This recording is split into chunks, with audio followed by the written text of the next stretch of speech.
दोस्तों नमस्कार। ये है मार्गदर्शन फॉर सिविल सर्विसेज। मैं अनुराग चौधरी। दोस्तों उत्तर प्रदेश माध्यमिक शिक्षा सेवा चयन बोर्ड द्वारा आयोजित की जाने वाली टीजीटी पीजीटी परीक्षा के लिए प्रस्तुत है इतिहास के महत्वपूर्ण प्रश्नों का प्रैक्टिस सेट। ये प्रश्न आपके आगामी टीजीटी पीजीटी परीक्षा के साथ LT grade, government inter college प्रवक्ता, गवर्नमेंट डिग्री कॉलेज, उच्चतर शिक्षा असिस्टेंट प्रोफेसर, केंद्रीय विद्यालय संगठन आदि परीक्षाओं के लिए बहुत ही उपयोगी हैं। दोस्तों प्रश्नों को सॉल्व करते समय हम उनकी व्याख्या भी करते चलेंगे ताकि आप उसे आसानी से समझ सकें और कुछ अतिरिक्त प्रश्न या अतिरिक्त तथ्य भी आप जान सकें। तो आइए शुरू करते हैं। टीजीटी पीजीटी एलटी ग्रेड परीक्षा के लिए इतिहास के महत्वपूर्ण प्रश्नों का प्रैक्टिस सेट संख्या 16। पहला प्रश्न है आज के वीडियो का, निम्नलिखित पशुओं में से किस एक का हड़प्पा संस्कृति में मिले मोहरों और टेराकोटा कलाकृतियों में निरूपण नहीं हुआ है? ऑप्शन देखते हैं, गाय, हाथी, गैड़ा और बाघ। तो सही उत्तर है गाय। दोस्तों आप जान लीजिए कि हड़प्पा संस्कृति की मोहरों और टेराकोटा कलाकृति में हाथी, बाघ, गैड़ा पशुओं की कलाकृति मिली है, लेकिन गाय की नहीं मिली है। गाय आर्यों का प्रिय पशु थी, आप जान लीजिए। अगला प्रश्न है दोस्तों, प्राचीन भारत के निम्नलिखित ग्रंथों में किसमें पति द्वारा परित्यक्त पत्नी के लिए विवाह विच्छेद की अनुमति दी गई है? ऑप्शन देखते हैं, कामसूत्र, मानव धर्मशास्त्र, सूत्र नीतिसार या अर्थशास्त्र। तो सही उत्तर है ऑप्शन डी, अर्थशास्त्र में। दोस्तों आप जानते हैं कि अर्थशास्त्र कौटिल्य द्वारा लिखित राजनीति विज्ञान या शासन कला की एक पुस्तक है और इसमें पति द्वारा परित्यक्त पत्नी के लिए विवाह विच्छेद की अनुमति दी गई है। अगला प्रश्न है कि नटराज की प्रसिद्ध कांस्य मूर्ति एक उत्कृष्ट उदाहरण है किसका? चोल कला, गांधार कला, गुप्त कला या मौर्य कला का? तो आप जानते हैं कि नटराज की प्रसिद्ध कांस्य मूर्ति चोल कला का उत्कृष्ट उदाहरण है। और आप जान लीजिए दोस्तों, कलाविद पर्सी ब्राउन फर्ग्यूसन आदि ने चोल स्थापत्य की बहुत प्रशंसा की है और नटराज की प्रसिद्ध कांस्य मूर्ति चोल स्थापत्य कला का उत्कृष्ट उदाहरण है। अगला प्रश्न है, निम्नलिखित में से किसने 4 अश्वमेध यज्ञ संपादित किए थे? तो सही उत्तर क्या है? प्रवरसेन प्रथम। दोस्तों जान लीजिए कि वाकाटक नरेश प्रवरसेन प्रथम एक धर्मनिष्ठ ब्राह्मण था जिसने कुल 4 अश्वमेध यज्ञ और एक वाजपेय यज्ञ के अतिरिक्त कई अनेक वैदिक यज्ञों का अनुष्ठान किया था और उसने सम्राट की उपाधि धारण की थी। अगले प्रश्न पर आते हैं, सर्वप्रथम किसने चांदी के सिक्के चलाए थे? समुद्रगुप्त, चंद्रगुप्त द्वितीय, विक्रमादित्य, स्कंदगुप्त या कुमारगुप्त? तो आप जानते हैं कि चंद्रगुप्त द्वितीय विक्रमादित्य ने।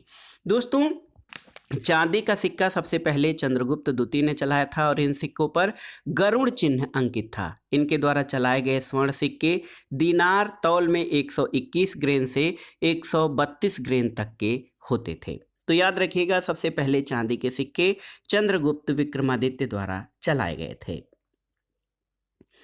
अगले प्रश्न पर आते हैं दोस्तों, मीनाक्षी मंदिर कहाँ पर अवस्थित है? तो आप जानते हैं कि मीनाक्षी मंदिर मदुरै या मदुरई में अवस्थित है और द्रविड़ शैली में निर्मित मीनाक्षी का सुप्रसिद्ध मंदिर पांड्य शासकों की राजधानी और प्रसिद्ध धार्मिक केंद्र मदुरई जो कि तमिलनाडु में है वहाँ पर स्थित है। अगला प्रश्न है, निम्नलिखित में से कौन गुफा त्रिमूर्ति के लिए विख्यात है? अजंता, भाजा, एलिफेंटा या एलोरा? तो सही उत्तर है एलिफेंटा। दोस्तों आप देख लीजिए कि बंबई से समुद्र तल में 7 मील उत्तर पूर्व में एक छोटा सा द्वीप है। इसका प्राचीन नाम धारापुरी है जिसे पुर्तगालियों ने एलिफेंटा द्वीप कहा था और यहाँ से शिव पार्वती की मूर्तियाँ प्राप्त हुई हैं। महेश की मूर्ति को लंबे अरसे से त्रिमूर्ति कहा जाता है और इसके बारे में ग्राउसेट का कहना है कि इसमें एक ही देवता के 3 चेहरों के बीच बिना आयास के सामंजस्य किया गया है। तो याद रखिएगा, त्रिमूर्ति के लिए एलिफेंटा गुफा प्रसिद्ध है। अगले प्रश्न पर आते हैं, देखिए निम्नलिखित में से मौर्य कला का सबसे अच्छा नमूना कौन सा है? स्तंभ, चैत्य, स्तूप या गुहा कला? तो सही उत्तर क्या हो जाएगा? सही उत्तर है स्तंभ। दोस्तों देखिए, स्तंभ मौर्य युगीन वास्तुकला के सबसे अच्छे उदाहरण हैं। Sir John Marshall, Percy Brown, Stella Kramrisch जैसे विद्वान इन्हें ईरानी स्तंभों की अनुकृति बताते हैं, लेकिन ये समीचीन नहीं है। फिर भी मौर्य कला का सबसे अच्छा नमूना स्तंभ है। अगला प्रश्न है कि निम्नलिखित में से कौन सा रथ मंदिर सबसे छोटा है? द्रौपदी रथ, भीम रथ, अर्जुन रथ और धर्मराज रथ में। तो सही उत्तर ऑप्शन ए दोस्तों। देखिए, द्रौपदी रथ सबसे छोटा है। और आप जान लीजिए कि मामल्य शैली की दूसरी रचना रथ अथवा एकाश्मक मंदिर है। इन्हें कठोर चट्टानों से बनाया गया है। रथ मंदिरों का आकार अन्य कृतियों की अपेक्षा छोटा होता है और यहाँ के रथों में सबसे छोटा रथ जो है द्रौपदी रथ है, जबकि धर्मराज रथ सबसे बड़ा और सर्वाधिक प्रसिद्ध है। अगला प्रश्न है, आयुर्वेद अर्थात जीवन का विज्ञान का उल्लेख सर्वप्रथम कहाँ पर मिलता है? आपको बताना है। ऑप्शन है आरण्यक, सामवेद, यजुर्वेद या अथर्ववेद में। तो कहाँ पर आयुर्वेद का उल्लेख सबसे पहले मिलता है? तो सही उत्तर है अथर्ववेद में। ऑप्शन डी सही उत्तर है।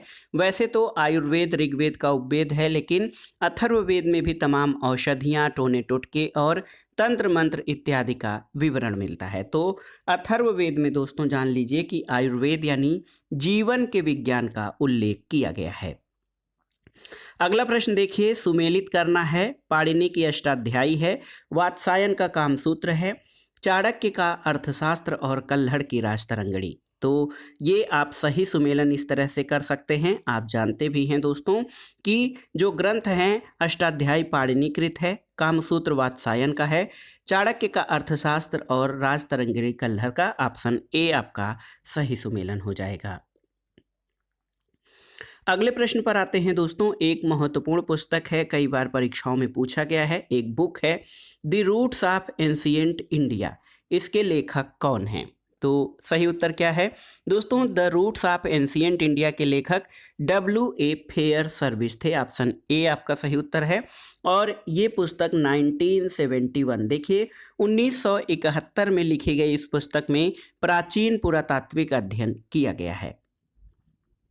अगला प्रश्न है, सूची 1 का सूची 2 से सुमेलन कीजिए और दिए गए कूट से सही उत्तर का चयन कीजिए। इसमें दक्षिण भारत के विभिन्न राजवंश और उनकी राजधानियों से सुमेलन करना है। देखिए, चालुक्य, पल्लव, हर्ष और पांड्य। और सूची 2 में मदुरई, कन्नौज, बादामी और कांचीपुरम है। तो आप देख लीजिए, चालुक्यों की राजधानी देखिए मैं नोट कर रहा हूँ यहाँ पर, बादामी है। पल्लव की राजधानी कांचीपुरम थी, याद रखिएगा कांचीपुरम जो है पल्लवों की राजधानी थी। हर्ष यानी हर्षवर्धन की राजधानी कन्नौज थी। और पांड्यों की राजधानी याद रखिएगा मदुरै, जो कि प्राचीन जो है स्थापत्य कला और मीनाक्षी मंदिर के लिए प्रसिद्ध है। तो इस तरह से आप मिलान कर लीजिएगा। सही उत्तर आपका ऑप्शन ए हो जाएगा, 3, 4, 2 और 1। अगले प्रश्न पर आते हैं। एक महत्वपूर्ण प्रश्न है कि जो यहाँ है वह अन्यत्र भी है, जो यहाँ नहीं है वह कहीं नहीं है, यह निम्न में से किस ग्रंथ में कहा गया है? देखिए, रामायण, महाभारत, गीता या राजतरंगिणी। तो सही उत्तर है ये कथन महाभारत में कहा गया है। ऑप्शन बी आपका सही उत्तर है। दोस्तों, महाभारत की रचना वेद व्यास ने की है, आप जानते हैं। रामायण वाल्मीकि द्वारा, गीता श्री कृष्ण के उपदेशों का संग्रह और राजतरंगिणी कल्हड़ द्वारा रचित ग्रंथ है। और ये कथन कि जो यहाँ है वह अन्यत्र भी है, जो यहाँ नहीं है वह कहीं नहीं है, ये महाभारत में कहा गया है। अगला प्रश्न है कि निम्नांकित में से किसकी तुलना मैकियावेली के प्रिंस से की जा सकती है? मैकियावेली का प्रसिद्ध ग्रंथ द प्रिंस है। और किस ग्रंथ की तुलना मैकियावेली के द प्रिंस से की जाती है? तो सही उत्तर है कौटिल्य का अर्थशास्त्र। इसके नाम पर आप मत जाइए। कौटिल्य का अर्थशास्त्र दोस्तों ये इकोनॉमी पे लिखा गया कोई ग्रंथ नहीं, बल्कि राजनीति विज्ञान और शासन कला पे लिखा गया ग्रंथ है। और कौटिल्य के अर्थशास्त्र की तुलना इटली के चाणक्य कहे जाने वाले विचारक और विद्वान मैकियावेली के द प्रिंस से की जाती है। अगला प्रश्न है दोस्तों, संस्कृत के कवि और नाटककार कालिदास का उल्लेख कहाँ पर हुआ है? आपको बताना है। तो सही उत्तर है ऑप्शन ए, पुलिकेशिन द्वितीय के ऐहोल अभिलेख में। याद रखिएगा, रविकीर्ति द्वारा रचित पुलिकेशिन द्वितीय का ऐहोल अभिलेख है। और इसमें पुलिकेशिन द्वितीय की उपलब्धियों का वर्णन मिलता है। और इसी अभिलेख में संस्कृत के कवि और नाटककार कालिदास का वर्णन हुआ है। अगला प्रश्न है दोस्तों, ईसवी सन के पूर्व की कुछ शताब्दियों में निम्नलिखित में से किन शासकों ने गिरनार क्षेत्र में जल संसाधन व्यवस्था की ओर ध्यान दिया था? महापद्म नंद, चंद्रगुप्त मौर्य, अशोक और रुद्रदामन। इन चारों शासकों में से आपको कूट की सहायता से बताना है कि किन शासकों ने गिरनार क्षेत्र में जल प्रबंधन व्यवस्था की तरफ ध्यान दिया था। तो सही उत्तर हो जाएगा आपका चंद्रगुप्त मौर्य और अशोक ने। देखिए, चंद्रगुप्त मौर्य और अशोक यानी 2 और 3, ऑप्शन बी आपका सही उत्तर हो जाएगा। चंद्रगुप्त मौर्य और अशोक ने ईस्वी सन के पूर्व की कुछ शताब्दियों में गिरनार क्षेत्र में जल संसाधन व्यवस्था की ओर ध्यान दिया और यहाँ उसने सुदर्शन झील का निर्माण कराया था। अगला प्रश्न है दोस्तों, विष्णु के किस अवतार को समुद्र से पृथ्वी उद्धार करते हुए अंकित किया जाता है? कच्छप अवतार, मत्स्य अवतार, वराह या फिर नृसिंह अवतार आपको बताना है।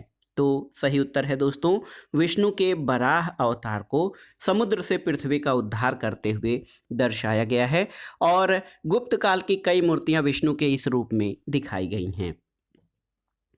अगले प्रश्न पर आते हैं, प्राचीन काल में आर्यों के जीविकोपार्जन का मुख्य साधन क्या था? कृषि, शिकार, शिल्प कर्म या व्यापार?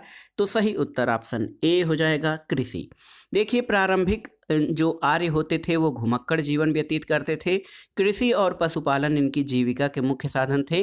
बाद में अस्थायी जीवन के बाद कृषि इनके जीविका का मुख्य आधार बनी थी। अगला प्रश्न है, आप जानते हैं कि सबसे प्राचीन भारतीय साहित्य वेद हैं। वेदों की कुल संख्या कितनी है? तो सही उत्तर है दोस्तों, वेदों की कुल संख्या 4 है। ऋग्वेद, यजुर्वेद, सामवेद और अथर्ववेद। आप जान लीजिए कि वेदों की संख्या 4 है, वेदांगों की संख्या 6 है, पुराणों की संख्या 18 है। सबसे प्राचीन वेद ऋग्वेद और सबसे बाद का वेद अथर्ववेद है। ऑप्शन ए आपका सही उत्तर है। अगला प्रश्न बहुत ही आसान सा है, आपको बताना है कि कौटिल्य का अर्थशास्त्र क्या है? चंद्रगुप्त मौर्य के संबंध में नाटक, आत्मकथा, चंद्रगुप्त मौर्य का इतिहास या शासन के सिद्धांतों की एक पुस्तक? तो सही उत्तर है, शासन के सिद्धांतों की एक पुस्तक है जो राजनीति विज्ञान अथवा शासन कला अथवा कूटनीति पर लिखा गया महत्वपूर्ण ग्रंथ है। तो सही उत्तर ऑप्शन डी है। इसका नाम अर्थशास्त्र है लेकिन इसके बावजूद ये राजनीति सिद्धांत विषयक पुस्तक है। अगला प्रश्न है, निम्नलिखित में से कौन एक शैलकृत स्थापत्य का उदाहरण है? देखिए, तटीय मंदिर मामल्लपुरम, राजराजेश्वर मंदिर तंजावुर, कैलाश मंदिर एलोरा या जगन्नाथपुरी मंदिर? तो कौन सा मंदिर शैलकृत स्थापत्य का नमूना है? तो ये है ऑप्शन सी, कैलाश मंदिर एलोरा। एलोरा में गुफा नंबर 16 कैलाशनाथ मंदिर के नाम से जानी जाती है। इसमें शिव की नृत्य मुद्रा में मूर्तियां हैं और ये मंदिर शैलकृत स्थापत्य का सर्वोत्तम उदाहरण माना जाता है। अगला प्रश्न है, प्राचीन भारत के विश्वोत्पत्ति विषयक धारणाओं के अनुसार 4 युगों के चक्र का क्रम किस प्रकार से है? आपको बताना है। तो देखिए, सही उत्तर आप जानते हैं कि सतयुग, त्रेता, द्वापर और कलयुग। तो यहाँ पर सतयुग को कृत भी कहा जाता है। कृत, त्रेता, द्वापर और कली। ऑप्शन सी आपका सही उत्तर है। और सृष्टि के संपूर्ण काल को 4 युगों में विभक्त किया गया है। इसका सही क्रम है कृत, त्रेता, द्वापर और कलयुग। अगला प्रश्न है, ऋग्वैदिक काल के प्रारंभ में से किसे महत्वपूर्ण मूल्यवान संपत्ति समझा जाता था? भूमि, गाय, स्त्रियों या जल? को आपको बताना है कि ऋग्वैदिक काल के प्रारंभ में किसे महत्वपूर्ण मूल्यवान संपत्ति समझा जाता था। तो सही उत्तर है, गाय को दोस्तों वैदिक काल में महत्वपूर्ण संपत्ति समझा जाता था और अधिकांश लड़ाइयाँ उस समय गायों के लिए लड़ी जाती थीं। गाय मुद्रा की भांति जो है समझी जाती थी। अगला प्रश्न है, वैदिक काल में स्त्रियों की स्थिति कैसी थी? उच्च, निम्न, बराबर या उपर्युक्त में से कोई नहीं? तो सही उत्तर है ऑप्शन ए, उच्च स्थिति। वैदिक काल में स्त्रियों की स्थिति उच्च थी। उत्तर वैदिक काल में स्त्रियों की दशा में गिरावट आई जो समय दर समय निरंतर गिरती चली गई थी। अगला प्रश्न है, बहुत ही महत्वपूर्ण है, कोपेनहेगन संग्रहालय की सामग्री से पाषाण, कांस्य और लौह युग का त्रियुगीय विभाजन किसके द्वारा किया गया? तो दोस्तों ये टीजीटी, पीजीटी, एलटी ग्रेड के अलावा इतिहास के जीएस पेपर के लिए भी ये प्रश्न महत्वपूर्ण है। और कोपेनहेगन संग्रहालय की सामग्री को पाषाण, कांस्य और लौह युग में त्रियुगीय विभाजन थॉमसन के द्वारा किया गया था। ऑप्शन ए आपका सही उत्तर है। अगला प्रश्न है दोस्तों, लुम्बिनी गौतम बुद्ध का जन्म स्थान था, इसका समर्थन किसके एक अभिलेख से होता है? तो सही उत्तर हो जाएगा बौद्ध धर्म के प्रवर्तक गौतम बुद्ध का जन्म लुम्बिनी में हुआ था और मौर्य सम्राट अशोक के अभिलेख से इसकी पुष्टि होती है कि गौतम बुद्ध का जो जन्म है वो लुम्बिनी में हुआ था। ऑप्शन ए आपका सही उत्तर है। अगला प्रश्न है, निम्नलिखित वक्तव्यों में से कौन सा एक वक्तव्य अशोक के प्रस्तर स्तंभों के बारे में गलत है? देखिए, इन पर बढ़िया पालिश है, ये सही है। ये अखंड हैं, सही है। स्तंभों का शाफ्ट सुंडाकार है, सही है। और ये स्थापत्य संरचना के भाग हैं, ये सही नहीं है। देखिए, अशोक के जो पाषाण स्तंभ हैं धम्म के प्रचार प्रसार के लिए निर्मित किए गए थे, ये स्थापत्य कला के भाग नहीं हैं। अगला प्रश्न है दोस्तों, आपको बताना है कि गोपथ ब्राह्मण का संबंध किससे है? यजुर्वेद, सामवेद, अथर्ववेद या ऋग्वेद से? तो सही उत्तर है गोपथ ब्राह्मण अथर्ववेद से संबंधित हैं। ऑप्शन सी आपका सही उत्तर हो जाएगा। ऐतरेय और कौशितकी नामक ब्राह्मण ऋग्वेद का, शतपथ और तैत्तरीय ब्राह्मण यजुर्वेद का और पंचविश या तांड्य ब्राह्मण सामवेद का ब्राह्मण ग्रंथ है, याद रखिएगा। अगले प्रश्न पर आते हैं दोस्तों, 72 व्यापारी चीन में किसके कार्यकाल में भेजे गए थे? आपको बताना है। तो सही उत्तर है कुलोतुंग प्रथम। कुलोतुंग ने 72 व्यापारियों का एक दूत मंडल चीन भेजा था और इसके पहले महाराज वन और राजेंद्र प्रथम ने भी चीन में अपने राजदूत भेजे थे, लेकिन एक 72 व्यापारियों का व्यापार मंडल चीन में कुलोतुंग प्रथम के शासनकाल में भेजा गया था। अगले प्रश्न पर आते हैं दोस्तों, ये प्रश्न है कौशेय शब्द का प्रयोग किया गया है किसके लिए? आपको बताना है। तो सही उत्तर है कौशेय शब्द का प्रयोग दोस्तों रेशम के लिए किया जाता था। ऑप्शन सी आपका सही उत्तर हो जाएगा। रेशम के लिए कौशेय शब्द का प्रयोग किया जाता था और इससे बनने वाला उत्तरीय वस्त्र जिसे साधु या सन्यासी धारण करते थे उसे दुकूल या कौशेय कहा जाता था। अगला प्रश्न बहुत ही महत्वपूर्ण है, निम्नलिखित में से राज्य के सप्तांग सिद्धांत के अनुसार राज्य का 7वां और अंतिम अंग कौन सा था? आपको बताना है। जनपद, दुर्ग, मित्र या कोश? तो याद रखिएगा, सप्तांग सिद्धांत के अनुसार राज्य के 7 अंग थे, स्वामी, आमात्य, जनपद, दुर्ग, दंड, कोश और मित्र। तो याद रखिएगा, मित्र जो था दोस्तों ये राज्य के सप्तांग सिद्धांत का 7वां और महत्वपूर्ण अंग था। ऑप्शन सी आपका सही उत्तर है। अगला प्रश्न, चंपा किस महाजनपद की राजधानी थी? तो जब आप महाजनपदों से संबंधित प्रश्नों को देखते हैं तो उसमें आप जानते हैं कि चंपा जो है दोस्तों ये श्रावस्ती, अयोध्या, गिरिवज्र, राजगृह और विदेह और मिथिला क्रमशः अंग, तो अंग महाजनपद की राजधानी थी चंपा। देखिए, श्रावस्ती जो है अयोध्या, गिरिवज्र राजगृह, विदेह और मिथिला जो है अंग, कौशल, मगध और वज्र महाजनपद की राजधानियां थीं। तो याद रखिएगा दोस्तों, चंपा जो है अंग महाजनपद की, श्रावस्ती कौशल महाजनपद की, गिरिवज्र यानी राजगृह ये मगध की और दोस्तों विदेह जो था, विदेह याद रखिएगा, विदेह और मिथिला ये आपके वज्र महाजनपद की राजधानी थी।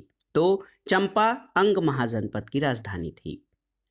अगला प्रश्न है, अशोक के प्रमुख शिलालेख संगम राज्य के विषय में हमें क्या बताते हैं और उनमें कौन से शिलालेख शामिल हैं?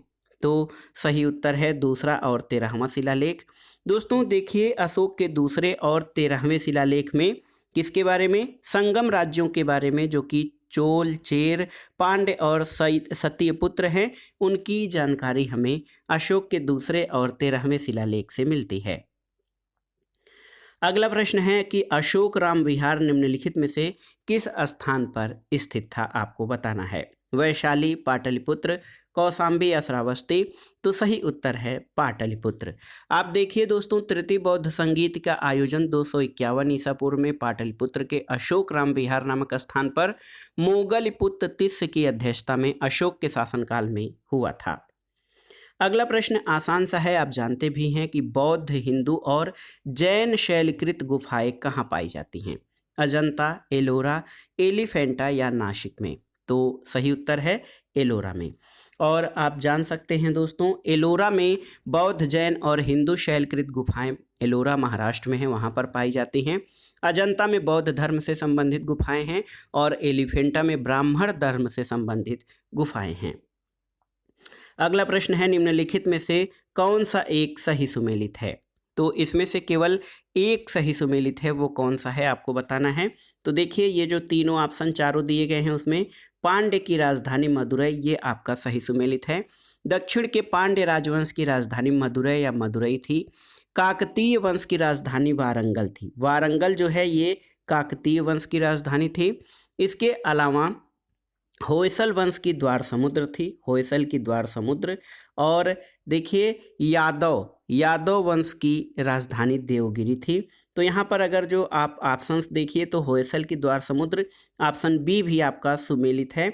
तो इस प्रश्न को स्टार करते हैं। यहाँ पर दो विकल्प आपके सही हो गए। होयसलों की राजधानी जो थी द्वार समुद्र थी और पांड्य की राजधानी मदुरै थी। तो याद रखिएगा, ये दोनों ही बी और सी आपके सुमेलित हैं, इसलिए ये प्रश्न स्टार है। इसका कोई एक विकल्प नहीं हो सकता है क्योंकि दो विकल्प आपके सही हो गए हैं। अगला प्रश्न है दोस्तों, देखिए, तुम्हारा अधिकार कर्म पर है, फल की प्राप्ति पर नहीं। निम्नलिखित में से किस ग्रंथ में ये कथन कहा गया है? तो दोस्तों, ये गीता में कहा गया है। ऑप्शन सी आपका सही उत्तर है। गीता में कहा गया है कि कर्मणेवाधिकारस्तु मा फलेषु कदाचन, यानी कर्म पर आपका अधिकार है, फल पर नहीं। तो गीता महाभारत के भीष्म पर्व का अंश है। अगला प्रश्न है दोस्तों, निम्नलिखित में से कौन अपने पिता के अभियानों के क्रम में सैनिक छावनी में पैदा हुआ था? तो सही उत्तर है अमोघ वर्ष। याद रखिएगा, अमोघ वर्ष अपने पिता के अभियानों में श्रीमावन नामक स्थान पर सैनिक छावनी में पैदा हुआ था। इसके पिता राष्ट्रकूट राजा गोविंद तृतीय थे, जो उत्तर भारत के अभियानों से लौट रहे थे। अगला प्रश्न है, किसके शासनकाल में मेगास्थनीज भारत आया था? आपको बताना है। तो सही उत्तर हो जाएगा दोस्तों चंद्रगुप्त मौर्य के। देखिए, चंद्रगुप्त मौर्य के शासनकाल में मेगास्थनीज भारत आया था और इसने इंडिका नामक पुस्तक में अपने अनुभवों का वर्णन किया है। अगला प्रश्न है दोस्तों, ब्रिटिश राजदूत के रूप में सर थॉमस रो या टॉमस रो भारत किसके शासनकाल में आया था? तो याद रखिएगा, टॉमस रो मुगल सम्राट जहांगीर के शासनकाल में आया था और जहांगीर के दरबार में आने वाले दूसरे अंग्रेज शिष्टमंडल को सर टॉमस रो के नेतृत्व में आया था, जो अपने कुल गुरु टेरी के साथ यहाँ लगभग 3 वर्ष तक रहा था। और जहांगीर के दरबार में ब्रिटिश राजा जेम्स प्रथम का अंग्रेज राजदूत और जहांगीर के शासनकाल के दौरान मुगल दरबार में उपस्थित होने वाला पहला अंग्रेज विलियम हॉकिंस था। और हॉकिंस को जहांगीर ने 400 का मनसब और खान की उपाधि दी थी, इंग्लिश खान। अगला प्रश्न है, सूची 1 का सूची 2 से सुमेलन करिए और दिए गए कूट से सही उत्तर का चयन कीजिए। इसमें ग्रंथ और उनके लेखक मिलान करना है। तारीख हिंद, तारीख दिल्ली, रहला और तबकाते नासिरी। तो इसमें आप देख सकते हैं तारीख हिंद, आप जान लीजिए तारीख हिंद अलबरूनी की रचना है। तारीख हिंद या किताबुल हिंद ये अलबरूनी, यहाँ पर अलबरूनी ने की है। तारीख दिल्ली की इसकी रचना जो है अमीर खुसरो द्वारा की गई। रहला की रचना अफ्रीकी यात्री इब्न बतूता के द्वारा, इब्न बतूता। और तबकाते नासरी मिन्हास उस सिराज की रचना है। तो इस तरह से सही सुमेलन आप कर सकते हैं। मिन्हास सिराज की रचना है तबकाते नासरी, रहला की रचना इब्न बतूता, तारीख दिल्ली अमीर खुसरो और तारीख हिंद जो है ये अलबरूनी की रचना है। अगला प्रश्न है दोस्तों, छत्रपति शिवाजी महाराज किस मराठा घराने से संबंधित थे? आपको बताना है। होलकर, गायकवाड़, सिंधिया या फिर भोसले? तो सही उत्तर है भोसले। देखिए, छत्रपति शिवाजी भोसले राजघराने से संबंधित थे और मराठा राज्य के संस्थापक थे। शिवाजी ने अपनी अनुशासित सेना और सुसंगठित प्रशासनिक इकाइयों की सहायता से एक योग्य एवं प्रगतिशील प्रशासन प्रदान किया और उन्होंने गोरिल्ला युद्ध या छापामार युद्ध की नई सूत्र शैली विकसित की थी। अगला प्रश्न है, मध्यकाल में सर्वप्रथम भारत से व्यापार संबंध स्थापित करने वाले कौन थे? डच, अंग्रेज, फ्रांसीसी या पुर्तगाली? तो सही उत्तर है पुर्तगाली, ऑप्शन डी। दोस्तों, भारत में व्यापार के लिए आने वालों में पुर्तगाली सबसे पहले थे। वास्को डी गामा, जो कि एक पुर्तगाली यात्री था, उसने 1498 में भारत के कालीकट नामक वो स्थल पर पहुंचा था। इसके बाद डच आए, फिर अंग्रेज आए, उसके बाद फ्रांसीसी भारत में व्यापार के लिए आए थे। अगले प्रश्न पर आते हैं। वह पहला मुगल शासक कौन था जिसने अपने सैन्य विजय अभियान में तुगलमा नीति का प्रयोग किया था? तो दोस्तों, बाबर याद रखिएगा, बाबर, ऑप्शन डी। बाबर पहला मुगल शासक था जिसने अपने सैन्य विजय अभियान में तुगलमा युद्ध नीति का प्रयोग किया, और ऐसा उसने पानीपत के प्रथम युद्ध में किया था। और इसी युद्ध में बाबर ने तोपों को सजाने में उस्मानी विधि, रूसी विधि का प्रयोग किया था। बाबर ने तुगलमा युद्ध पद्धति उज्बेकों से ग्रहण की थी।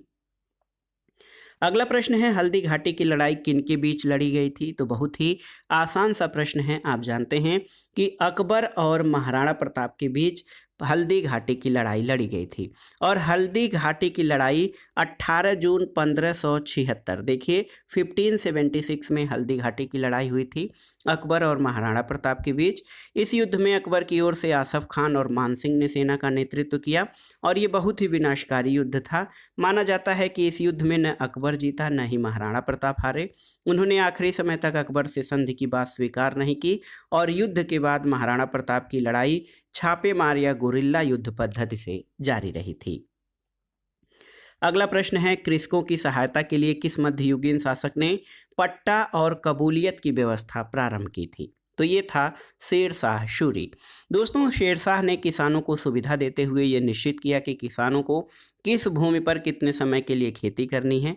किसानों को सरकार की ओर से पट्टे दिए जाते थे, जिससे उनको वर्ष में निश्चित लगान देना पड़ता था, और किसान कबूलियत पत्र के द्वारा पट्टे को स्वीकार करता था। अगला प्रश्न है, निम्नलिखित में से कौन सा एक सही सुमेलित नहीं है?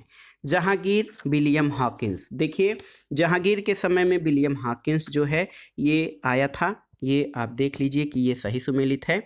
अकबर के समय में सर टॉमस रो नहीं आया था, अकबर के समय में नहीं, बल्कि टॉमस रो 1615 से 1619 मुगल सम्राट जहांगीर के शासनकाल में आया था, और जहांगीर ने इसको खान की उपाधि से सम्मानित किया था। और आप जान लीजिए कि शाहजहां के समय में ट्रेवरनियर और औरंगजेब के समय में मनुची जो है यात्री भारत आए थे। तो ऑप्शन बी, अकबर के समय में नहीं, बल्कि जहांगीर के समय में टॉमस रो भारत आया था। अगला प्रश्न है, किस मुगल शासक ने भारत की वनस्पतियों और प्राणी जगत की ऋतुओं और फलों का विशद वर्णन अपनी डायरी में किया था? अकबर, जहांगीर, बाबर या औरंगजेब? तो सही उत्तर है बाबर ने। दोस्तों, बाबर और जहांगीर का भी नाम आता है। बाबर और जहांगीर दोनों ने भारत के जीव और वनस्पतियों का वर्णन अपनी डायरी में किया था। बाबर ने अपनी आत्मकथा तुझके बाबरी में इसका वर्णन किया है। अगला प्रश्न है दोस्तों, देखिए, मुगल चित्रकला के विषय में कौन सा कथन सत्य है? वृद्ध दृश्य, पशु पक्षी और प्राकृतिक दृश्य, दरबारी चित्रण और उपर्युक्त सभी? तो सही उत्तर है ऑप्शन डी, उपर्युक्त सभी। दोस्तों, मुगल चित्रकला में पशु पक्षी का अंकन, इसमें मंसूर को, मानवीय चित्रण में बिशन दास को, और शाहजहां के काल के प्रभामंडल और दरबारी चित्रण का विशेष विकास हुआ था। तो मुगल चित्रकला में वृद्ध दृश्य, पशु पक्षी, प्राकृतिक दृश्य और इसके अलावा दरबारी चित्रण सभी किए जाते थे। अगला प्रश्न है दोस्तों, मुगल जागीर से आप क्या समझते हैं? देखिए, ऑप्शन ए है मुफ्त भूमि कर उपलब्ध करना, जमींदार की संपत्ति, अफसर को भूमि राजस्व का अधिकार देना और मनसबदार को नगद वेतन देना। तो सही उत्तर है अफसर को भूमि राजस्व का अधिकार देना। दिल्ली में जागीरदारी प्रथा प्रारंभिक सुल्तानों ने शुरू की, और इस प्रथा के अंतर्गत सरदारों को नकद वेतन न देकर जागीरें दी जाती थीं, और उन्हें इन जागीरों से कर वसूलने का अधिकार दिया जाता था, और इसकी शुरुआत 13वीं शताब्दी में हुई थी। मुगल साम्राज्य के काल तक ये व्यवस्था जारी रही थी। अगला प्रश्न है, मध्ययुगीन जो है दोस्तों भारत के धार्मिक इतिहास के संबंध में सूफी संत निम्नलिखित में से किस तरह के आचरण का निर्वाह करते थे? तो यहाँ पर आप देख सकते हैं कि ध्यान साधना और श्वास नियमन, सही है। एकांत में कठोर यौगिक व्यायाम सही है। श्रोताओं में आध्यात्मिक हर्षोन्माद उत्पन्न करने के लिए पवित्र गीतों का गायन, तो ये सभी चीज़ें सूफी संत करते थे। ऑप्शन डी आपका सही उत्तर है और ये सभी कथन सूफी संतों के बारे में सही हैं। अगले प्रश्न पर आते हैं। बहुत ही आसान सा प्रश्न है। ग्रांड ट्रंक रोड किसने बनवाया था? तो सही उत्तर है ग्रांड ट्रंक रोड का निर्माण शेरशाह सूरी द्वारा 1542 में करवाया गया था और इस सड़क को सड़क ए आजम या बादशाही सड़क कहा जाता है। लॉर्ड ऑकलैंड ने इसे सर्वप्रथम ग्रांड ट्रंक रोड कहा था और भारत सरकार द्वारा चलाए जाने वाले स्वर्णिम चतुर्भुज योजना जो है इसका ग्रांड ट्रंक रोड हिस्सा है। अगला प्रश्न देखिए, एकदम डेटा से संबंधित है, इस विषय से। हुमायूं का जन्म किस वर्ष हुआ था आपको बताना है। तो सही उत्तर है हुमायूं का जन्म 1508 ईस्वी में काबुल में हुआ था। हुमायूं के पिता बाबर जो मुगल साम्राज्य का संस्थापक और माता का नाम माहम बेगम था। हुमायूं दूसरा मुगल बादशाह था जिसने 1530 से 1540 तक शासन किया। फिर शेरशाह के साथ युद्ध में पराजित हुआ और 15 वर्ष तक भारत के बाहर सेनाएं इकट्ठा करता रहा। फिर 1556 में दिल्ली पर उसने कब्जा किया था। अगला प्रश्न है दोस्तों, सवाई राजा जयसिंह द्वारा प्रथम वेधशाला जंतर मंतर कहाँ स्थापित की गई थी? तो सही उत्तर है जयपुर में। दोस्तों, जयपुर के राजा जयसिंह ने अपने शासनकाल में अनेक वेधशालाओं का निर्माण करवाया। इसमें जयपुर की वेधशाला, उज्जैन की वेधशाला, मथुरा और बनारस की वेधशालाएं प्रमुख हैं। जयपुर की वेधशाला जंतर मंतर पर स्थित है और इस वेधशाला द्वारा एक साड़ी तैयार की गई जिसे मोहम्मद शाही कहा जाता है। अगले प्रश्न पर आते हैं। दिल्ली के पुराना किला के वर्तमान स्वरूप का निर्माण किस शासक के द्वारा करवाया गया था? तो सही उत्तर है शेरशाह सूरी। दिल्ली के पुराना किला जिसे किला ए कोहना कहा जाता है, इसका निर्माण शेरशाह सूरी द्वारा करवाया गया था। लगभग 1538 से 1545 के बीच में इसका निर्माण करवाया गया था। अगला प्रश्न है, बहमनी राज्य कब स्थापित हुआ था? तो सही उत्तर है बहमनी राज्य दोस्तों देखिए 14वीं शताब्दी में स्थापित हुआ था। अगर जो आप सन की बात करें तो ये 1347 में जफर खां जो कि हसन गंगू नामक एक सरदार ने अलाउद्दीन हसन बहमन शाह की उपाधि धारण करके 1347 में सिंहासन रूढ़ हुआ और बहमनी साम्राज्य की नींव रखी। उसने गुलबर्गा को अपने नव स्थापित साम्राज्य की राजधानी बनाया और उसका नाम एहसानाबाद रखा था।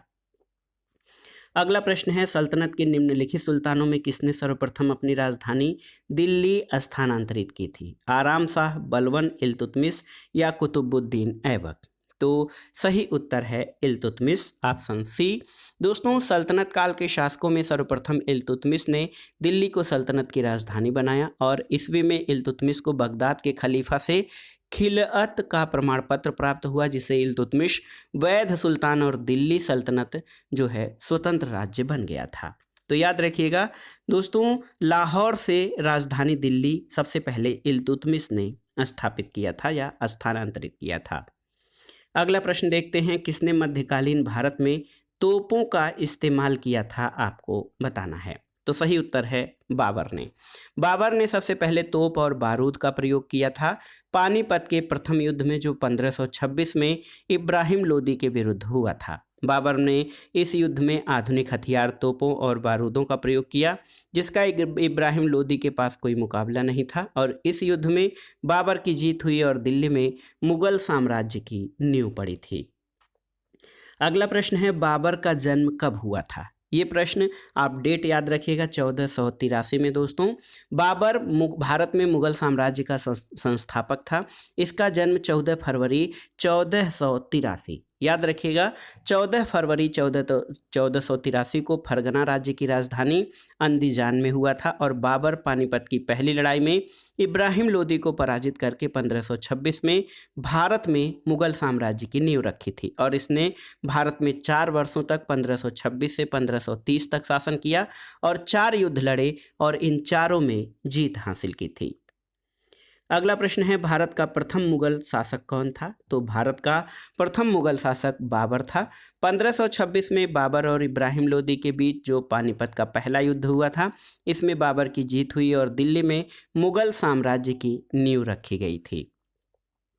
अगला प्रश्न है दोस्तों, और आज के वीडियो का आखिरी प्रश्न है कि इनमें से किसने कृष्णा नदी की सहायक नदी के दक्षिणी तट पर एक नए नगर की स्थापना की और उस देवता के प्रतिनिधि के रूप में अपने इस नए राज्य पर शासन करने का दायित्व लिया, जिसके बारे में माना जाता था कि कृष्णा नदी से दक्षिण की समस्त भूमि उस देवता की है।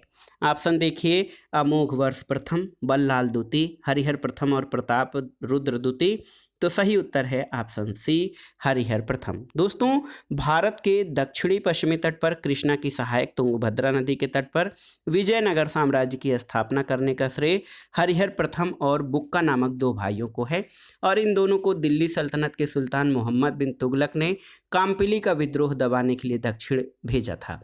ये विद्रोह दबाने में सफल नहीं हुए, लेकिन संत विद्यारण्य के प्रभाव में आकर इन्होंने न केवल पुनः हिंदू धर्म अपना लिया, बल्कि 1336 में हरिहर ने विजयनगर साम्राज्य की स्थापना की, भगवान विरूपाक्ष का प्रतिनिधि बनकर शासन किया और विरूपाक्ष को कृष्णा नदी के दक्षिण की समस्त भूमि का स्वामी माना जाता है।